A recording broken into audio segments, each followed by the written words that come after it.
Buenas noches, bienvenido al podcast Sin Libertad la Vida Nada Vale. Yo soy Diego Trinidad y esta noche vamos a hablar de historia.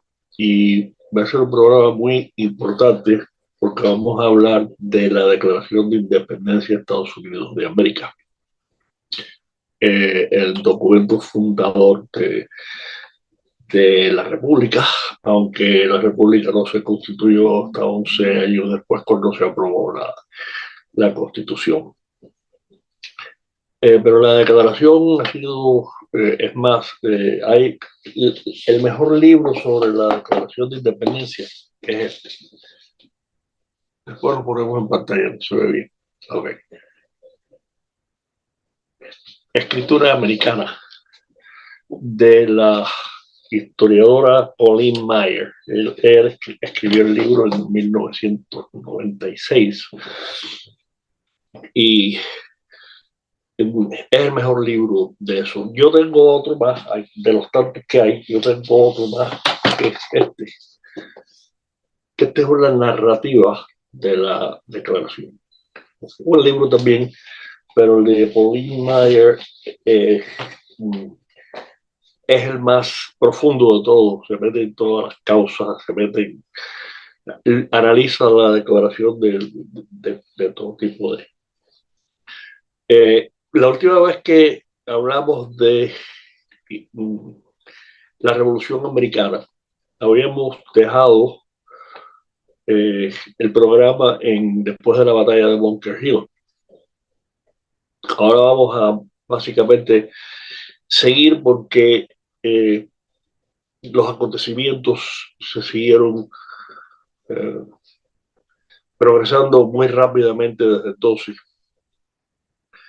El segundo Congreso Continental, que se reunió en Filadelfia por segunda vez, el primero se reunió el año anterior, en mayo del 1775, después de los combates de Lexington y Concord, que en realidad había empezado el derramamiento de sangre, aunque lo podemos llevar a lo que se le llamó la masacre de Boston, un año antes, porque esa fue la primera vez que los soldados británicos le tiraron a una turba, porque era lo que era, los tenían acosados.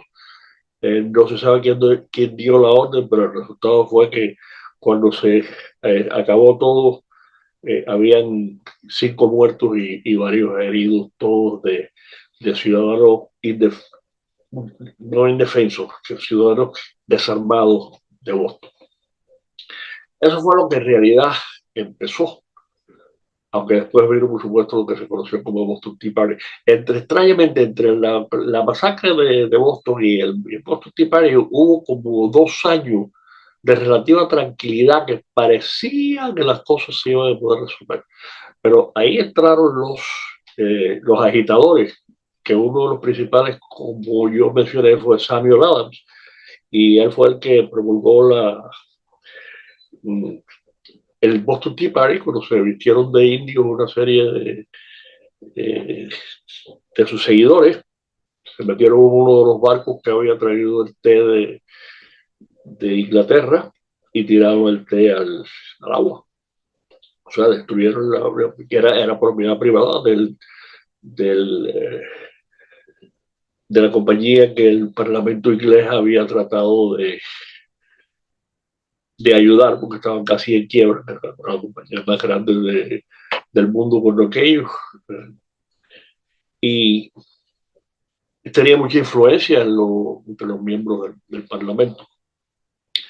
Pero después del Boston Tea Party, que destruyeron propiedad privada muy valiosa, pues entonces la reacción del Parlamento en Londres fue radical y cerraron el puerto de Boston.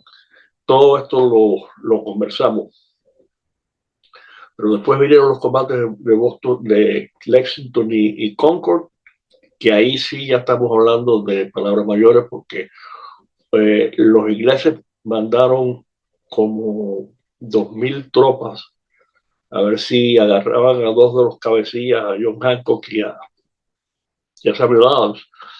y supuestamente un gran depósito de pólvora que había en Concord, pero fueron avisados que Adams y Hancock se escaparon y la pólvora que había escondida ahí y los rifles y eso los diseminaron y prácticamente los ingleses no encontraron nada, pero otra vez volvieron a dispararle a las milicias que estaban en Lexington y ahí mataron unos cuantos otra vez. Después de eso, trataron de moverse hacia Boston y en el camino perdieron 240 hombres, 240 muertos. Perdieron el 42% de las tropas entre muertos y heridos. Después de eso ya no había reconciliación. Aún así, el Congreso le mandó lo que se conoce como la petición de la rama de oliva al rey directamente para ver si en un último intento, sobre todo promulgado por el delegado de Pensilvania, Dickinson, que era si no el mejor, era el escritor más conocido de las colonias con aquellos, pero Dickinson estaba completamente opuesto a la independencia. En realidad, nadie quería la independencia con aquellos. Aún después de ya haberse derramado sangre, nadie quería independencia.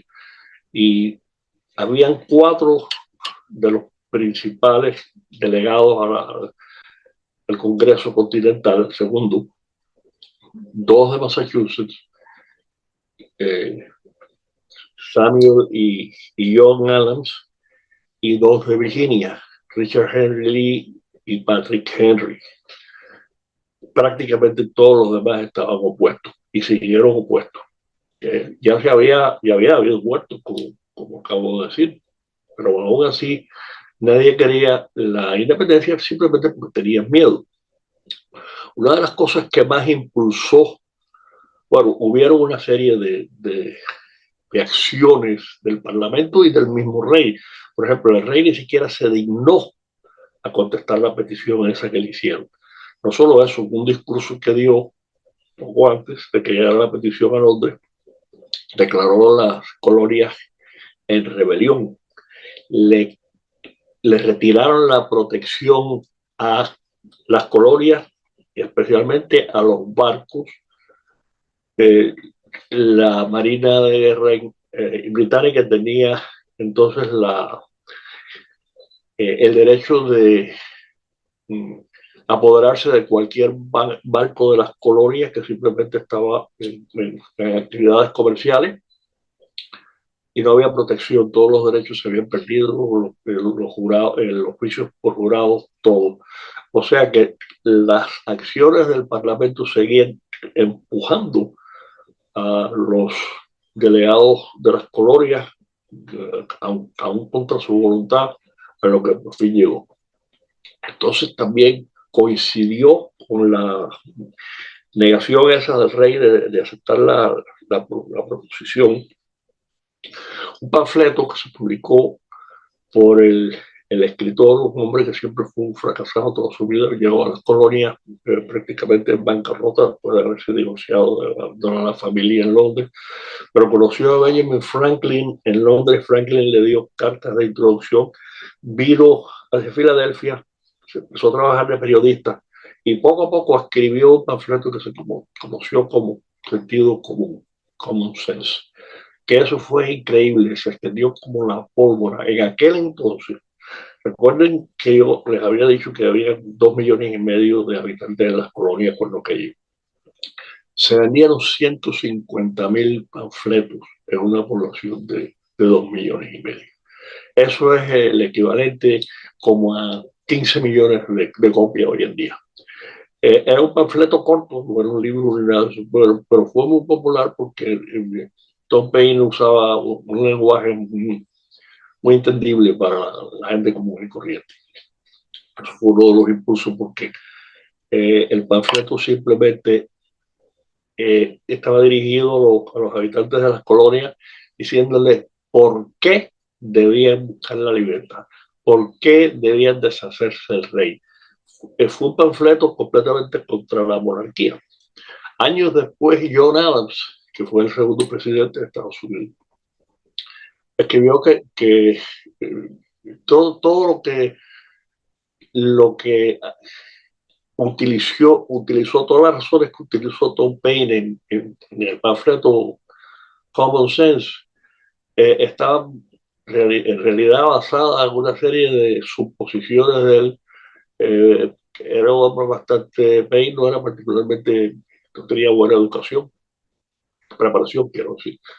Y John Adams simplemente no consideró que tenía bases, pero de todas maneras sirvió completamente, quizás nada más impulsó, como fue un panfleto propagandístico, pues creó más y más eh, atracción por la idea de independencia. Lo hizo entender a la gente. ¿Por qué no? Háganse independientes, que eso es lo que más le conviene. Y pues, por supuesto, hay una serie de razones. Pero seguía habiendo una serie de cosas en ese intervalo ya, desde que empezaron la oposición a todos los impuestos del Parlamento, a que ya se intercambió, eh, hasta que empezaron a haber muerto, hubo encuentros militares. Aquí en la colonia se habían formado, fíjense curiosamente el nombre, comités de seguridad. Lo mismo que después adoptó la Revolución Francesa. Y si nos ponemos a ver, básicamente son los comités de la, de la defensa de la revolución que adoptó Cuba, pues, 200 años después. Eran comités de la gente para estar vigilando a todos los que se oponían, o más bien a todos los que apoyaban, que se conocían como loyalistas, a todos los que apoyaban al rey y al parlamento. Los empezaron a vigilar, y cada vez que decía alguien algo en público, escribían algo, pues los comités estos, que eran en realidad una turba, pero eran turbas armadas, porque a mí me parece que ya yo mencioné esto, pero una de las cosas que hacían era desnudaban a la gente, a los que consideraban que estaban apoyando a la monarquía, y los llenaban de brea caliente, o sea, los quemaban, después le ponían plumas arriba y los paseaban por toda la ciudad en una carreta desnudos así. Y pues alguna gente murió, no era ninguna gracia en lo más mínimo, era algo peligroso. Y se había creado ese ambiente ya que poco a poco, aunque la gente no quería la independencia, pero la oposición a todas las medidas del Parlamento era tan grande que poco a poco iban avanzando hacia eso, casi que siquiera sin saber. Entonces, pues, el segundo Congreso Continental se empezó a reunirse en mayo, y después de hablar de varias cosas, que había tantas cosas que el mismo John Adams dice que no, decía que, no, que casi que ni sabía por dónde empezar. Pero una de las cosas que por fin decidieron, se introdujo en junio, un mes después que el Congreso empezó, se introdujeron una serie de resoluciones por Richard Henry Lee de Virginia, diciendo que las colonias tenían el derecho, y de hecho eran libres, independientes. Fue las declaraciones precursoras de la Declaración de Independencia. Pero eso se engavetó mientras seguían hablando de que si declaraba o no declaraba. Habían en un primer voto que hicieron, nada más que 9 de las colonias votaban en favor. Pensilvania y Carolina del Sur estaban opuestas. New York se abstuvo porque necesitaban autorización del gobierno colonial, de la colonia de New York, al Estado, ¿no? y, y Maryland. Al final, uno de los delegados de Carolina pidió que se pospusiera el voto, porque él pensaba que al día siguiente iba a poder conseguir aprobación de los otros delegados de Carolina del Sur, lo cual fue. Y al día siguiente, el 2 de julio, todas las colonias, incluyendo New York y Pensilvania. Pensilvania pasó una cosa curiosa: 2 de los delegados, hombres conocidos, Dickinson, que ya mencioné, y Robert Morris, que era el hombre más rico de las colonias, y también estaba opuesto a la independencia, decidieron entonces cambiar su voto. La primera vez habían votado en contra, después se abstuvieron. Y entonces Pensilvania, en vez de perder 4-3, ganó 3-2 porque ellos dos se abstuvieron. Entonces las 13 colonias votaron en favor. Se nombraron un comité días antes para escribir la Declaración de Independencia. John Adams, Benjamin Franklin, Roger Sherman de Connecticut, Livingston de New York y Jefferson, que fue el que la escribió. Querían que John Adams la escribiera. John Adams era muy buen escritor, sobre todo en cuestiones políticas, pero Adams, siendo de Massachusetts, se había dado cuenta que había mucha oposición a los delegados de Massachusetts entre el Congreso entero, y además él pensaba que Jefferson era mejor escritor y decidieron que Jefferson lo hiciera. En realidad, en mi opinión, el que debió haber escrito la Declaración de Independencia fue Benjamin Franklin, que definitivamente me parece a mí que era mejor escritor que Jefferson, pero Jefferson tenía una manera muy elegante de escribir. En definitiva salió bien, porque las palabras del preámbulo de la Declaración de Independencia prácticamente que se conocen en el mundo entero desde entonces. Pero para Jefferson llegar ahí, a pesar de que él dijo en aquel entonces que él había escrito eso basado en sus ideas, de eso nada, se pasó bastantes horas él solo escribiendo y escribiendo y escribiendo y rechazando y botando papeles. Recuerda cuando que yo había que escribir en tinta, mojando la pluma de verdad de pavo en un tintero. Y entonces cuando terminó de escribir la primera versión de la declaración, los otros 4 miembros primero la revisaron y la empezaron a editar. Y probablemente hasta una cuarta parte de lo que escribió Jefferson originalmente, lo eliminaron. Eso siempre fue algo que extraordinariamente frustrante para Jefferson, porque él pensó que su primera versión era la mejor, no la era. Todos los cambios que le hicieron la mejoraron. Pero básicamente las palabras originales, que todos los hombres son creados iguales por su creador, lo que es bien conocido, después lo vamos a analizar una por la otra, se dejaron ahí. No solo eso, entre los derechos que la declaración menciona que el creador le ha otorgado a todos los seres humanos, está el derecho a la vida, el derecho a la libertad, y el tercer derecho siempre en el derecho común inglés era la propiedad, el derecho a la propiedad. Jefferson quitó el derecho a la propiedad y lo sustituyó por la búsqueda de la felicidad. A mí eso nunca me ha gustado y yo hubiera preferido que si él quería poner la búsqueda de la felicidad al final, que hubiera dicho vida, libertad, propiedad y buscar la felicidad. Pero sí se quedó y de todas maneras la frase pues mira, se convirtió en algo popular porque en definitiva la búsqueda de la propiedad era algo más atractivo, perdón, de la felicidad, era algo más atractivo que la propiedad, que se identificaba con las clases más pudientes. Pero eso fue lo que se aprobó. La declaración Washington se la leyó a las tropas en Filadelfia desde el día que se publicó el 4 de julio y después combinado con el panfleto de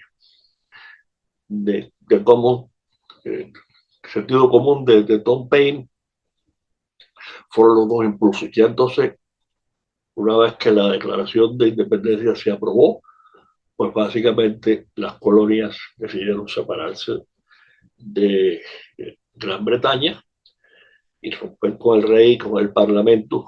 El Congreso Continental les recomendó, porque había serios problemas ya de desórdenes en las colonias. El Congreso Continental les recomendó a todas las colonias que escribieran sus propios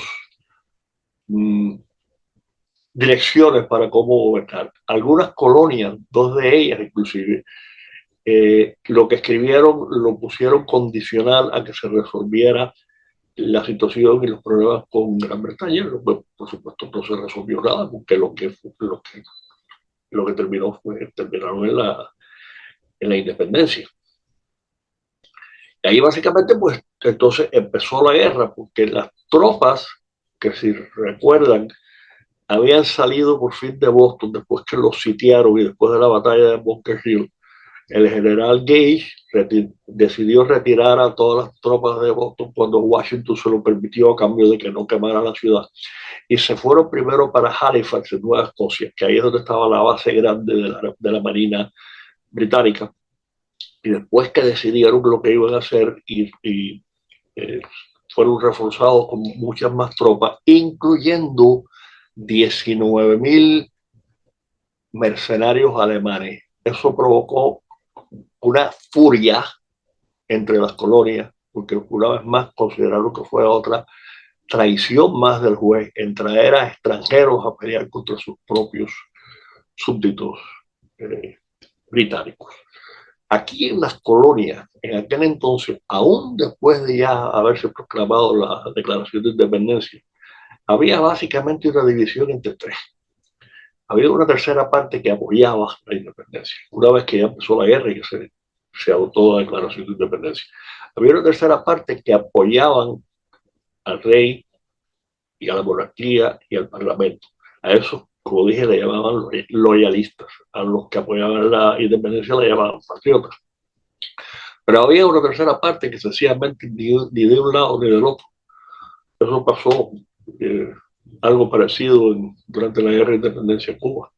Habían dos tendencias, una a favor de la independencia y otra a favor de la monarquía, quedarse como estaba, pero una tercera parte de la gente simplemente lo que quería era sobrevivir y seguir viviendo como antes.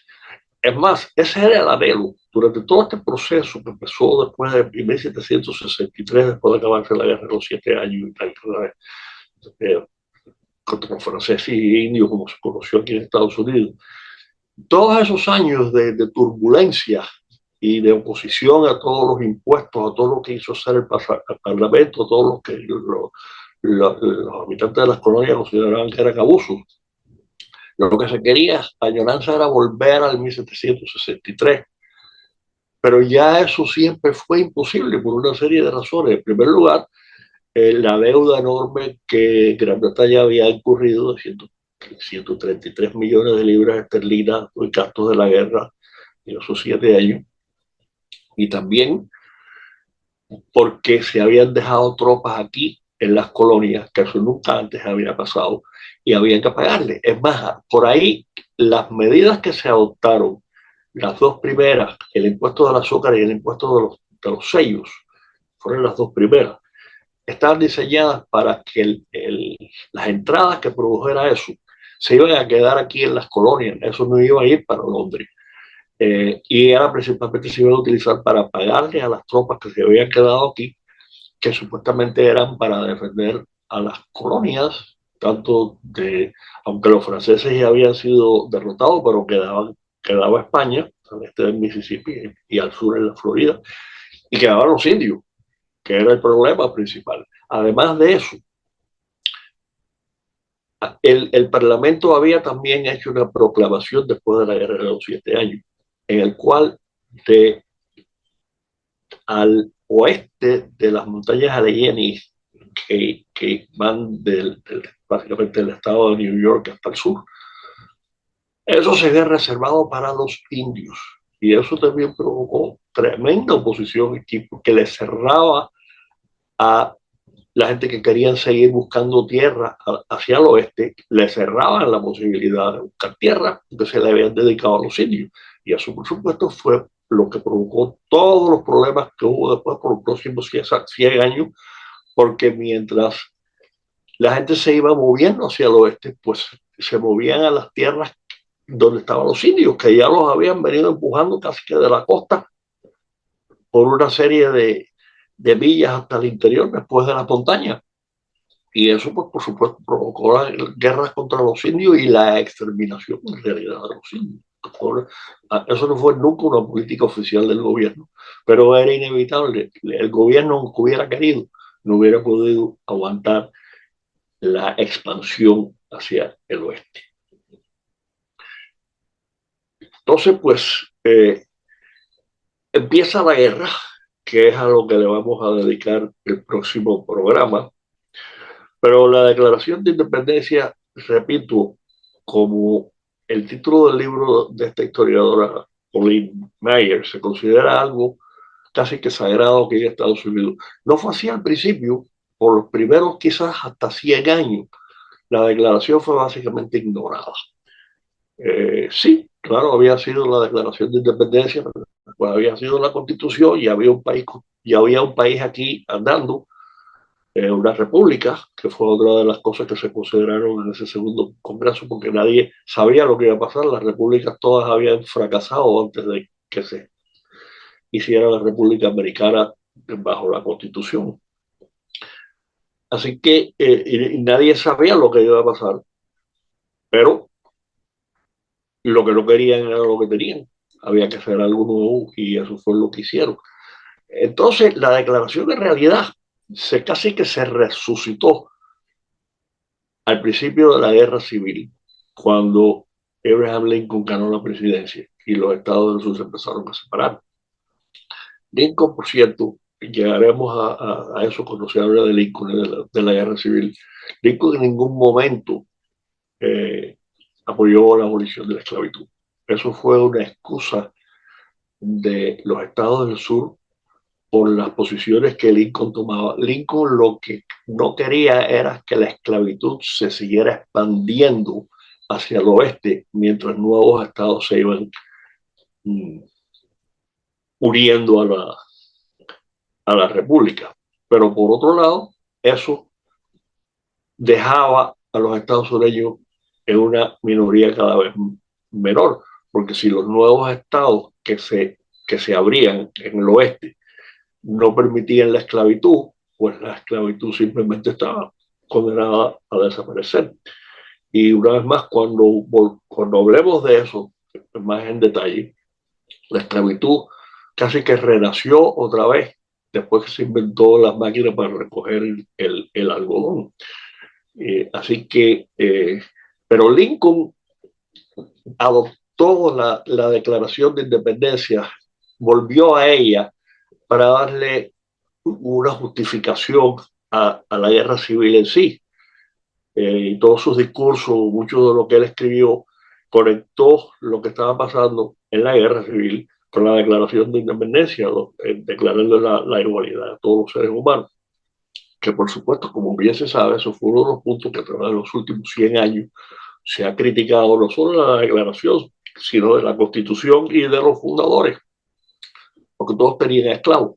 Y el único que liberó a sus esclavos después de la muerte de su esposa, porque George Washington tenía esclavos de él, pero su esposa, que era mucho más rica que él, era viuda cuando él se casó con Martha Costis, Martha tenía más esclavos que él. Y Washington en su testamento eh, eh, dejó que después de su muerte, que los esclavos de ella había muerto antes que él, que los esclavos de ella fueran liberados. Y así fue el único de ellos que lo hizo. Ni Jefferson, ni Madison, bueno, todos los demás que siguieron, que tuvieron esclavos, hasta, hasta Andrew Jackson y después, el único que no tenía esclavos, los primeros presidentes, bueno, los dos únicos, fueron los Adams. John Adams y su hijo John Quincy Adams. Todos los demás eran dueños de esclavos. Entonces, pues claro, siempre se ha señalado la hipocresía en sí, pero definitivamente la dualidad de declarar que todos los hombres nacen iguales, cuando en las colonias había casi más de 1 millón de negros esclavos, cuando la Declaración de Independencia se firmó y de la misma manera cuando la Constitución. Pero Lincoln conectó eso con lo que se estaba haciendo para mantener la unión y trajo le dio vida a la declaración otra vez después, por supuesto, una vez más, poco a poco se fue convirtiendo en lo que esta historiadora dice, una escritura en el sentido de las escrituras sagradas de la Biblia. Y así ha sido desde entonces. Ahora, como estamos en el año 250 de la fundación de la Declaración de Independencia, pues están surgiendo una serie de libros y en el En el New York Post el domingo salieron 3 libros específicamente, hablando sobre todo de la frase, la búsqueda de la felicidad, que como dije al principio, a mí nunca me gustó mucho, pero tratando de explicar y poniéndola en el contexto de aquellos tiempos, no en el de ahora. La búsqueda de la felicidad en ningún momento quiso decir el hedonismo ni la búsqueda de hacer lo que la gente quisiera hacer para sentirse bien. Eso no era el significado que tenía con aquello. Así que en la próxima conferencia, nada más recuerden, vamos a hablar de política y la situación actual, que sí fue muy interesante, aunque en este fin de semana básicamente no ha habido nada, porque siguen con la obsesión de la cobertura de la pobre señora secuestrada, que llevamos para 15 días con eso y de lo único que se habla en las noticias. Así que el próximo jueves, una vez más, a las 8 de la noche en YouTube y Rumble, vamos a hablar de la situación actual y de política, que por cierto se están reuniendo una vez más en Suiza ahora con Irán para ver si tratan de hacer un arreglo, y eso es imposible. Con Irán no puede haber ningún arreglo, lo único que hay, y ya el presidente Trump lo ha dicho claramente, que la mejor solución es un cambio de régimen, y eso definitivamente es la mejor solución y es lo que le hace falta al mundo entero, y sobre todo a los pobres iraníes que han matado a más de 30.000 en estas protestas últimas. Así que muchas gracias por estar con nosotros, y una vez más los invito a que sigan hablándole a todos sus amigos y familiares del programa. Así que nos vemos el jueves en Sin Libertad, la vida nada vale, para hablar de política y de la actualidad. Buenas noches y muchas gracias.